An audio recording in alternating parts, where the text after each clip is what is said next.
বিয়ে করেছি, হ্যাঁ, তাই আমার নতুন বউয়ের আগের বর কমপ্লেন করেছে যে সে ডিভোর্স চায়, ডিভোর্স না দিয়ে কেন করলাম, এখন সেই জন্য অ্যারেস্ট করেছি, এখন সেটা করা হবে। কোথা থেকে করলো? হ্যাঁ, কোথা থেকে অ্যারেস্ট করেছে আপনাকে? আমার বাড়ি থেকে। কোথায় বাড়ি? আমার বাড়ি বেথরডামারি নদিয়া। কি নাম আপনার? আমার নাম দীপঙ্কর বিশ্বাস। ওই ন্যাংটেশ্বরী ছাত্রী আছে তা কিন্তু নয়, অনেক টাইপেরই আছে, কিন্তু মেয়ে মহিলারা তারা এমন কিছু ছেলেরাও আছে যারা খুবই বাজে কন্টেন্ট করছে, কন্টেন্ট ক্রিয়েট করছে। এই প্ল্যাটফর্মে তো সবাই দেখে, বাচ্চারা কি দেখে না? বাচ্চারাও তো দেখে। শিখিয়ে থাকতে হবে, এই রে আমার বাচ্চারা মনে হয় এটা দেখে ফেললো, বা সামনে হয়তো কোনো বাবা কাকা জ্যাঠা তারা আছে, তাদের সামনে এইরকম একটা ভিডিও হঠাৎ করে সামনে চলে আসার, তাদের লক্ষ্য শুধু ভিউজটা, আমার ভিউজটা হচ্ছে কিনা সেটা এবার যেন তেন করে, সেটা জামা কাপড় খুলে যদি আমাকে আমার ভিউজ আনতে হয় আমি সেটা ভিউজ আনবো। চারজন এই নোংরা ক্রিয়েটারদের জন্য, নোংরা মানসিকতার ক্রিয়েটারদের জন্য আজকে আমাদের এই সোশ্যাল মিডিয়াটা একেবারে।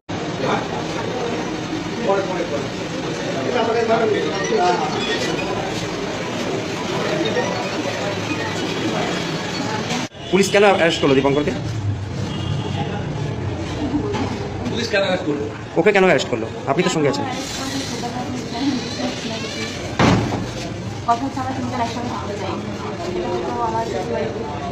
দুজন বলতে কারা কারা?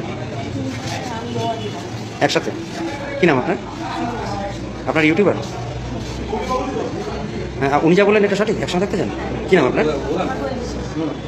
দীপঙ্কর কি হন আপনি? আর উনি? তোমায় কথা দিচ্ছি, তোমাকে ছেড়ে কোনোদিন যাব না। A few moments later. কি হরে?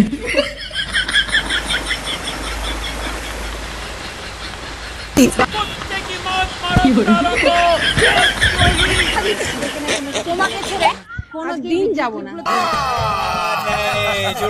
তো বন্ধুরা, তোমরা দেখতেই পেলে দীপঙ্করকে কিন্তু জেলে ভরা হয়েছে। তার কারণ হচ্ছে তার আগেকার একটা বউ রয়েছে যার নাম কোয়েল বিশ্বাস। তো সে থাকা সত্ত্বেও সে আর একটা বিয়ে করেছে, তার নাম হচ্ছে সুমি বিশ্বাস। তো সুমি বিশ্বাসের একটা স্বামী আছে, তো কেসটা সেই করেছে, তো তার বড়ি করেছে, আর সেটা অবশ্যই অ্যাডভোকেট সঙ্গীতা ম্যাডামের জন্যই কিন্তু এই কেসগুলো হয়েছে। তো আমাদের সত্যি মন থেকে অনেক অনেক ধন্যবাদ অ্যাডভোকেট সঙ্গীতা ম্যাডামকে, যে এই সোশ্যাল মিডিয়ার জঞ্জাল গলাকে শাস্তি দেওয়া হচ্ছে। তো সত্যি খুবই সোশ্যাল মিডিয়া খুবই খারাপের দিকে যাচ্ছে। তো তার জন্য কিন্তু সঙ্গীতা ম্যাডাম কিন্তু সব যারা নোংরা ভিডিও বানায় তাদের বিরুদ্ধে কিন্তু অ্যাকশন নিচ্ছে। আর ওই সুমি বিশ্বাস যে এখন দীপঙ্করকে বিয়ে করেছে, তার একটা মেয়ে আছে, সেই মেয়ে স্বামী ফেলে কিন্তু একে বিয়ে করেছে, যার কিনা আগে থেকেই সে বিবাহিত। তো কি করে পারে একটা মা এভাবে?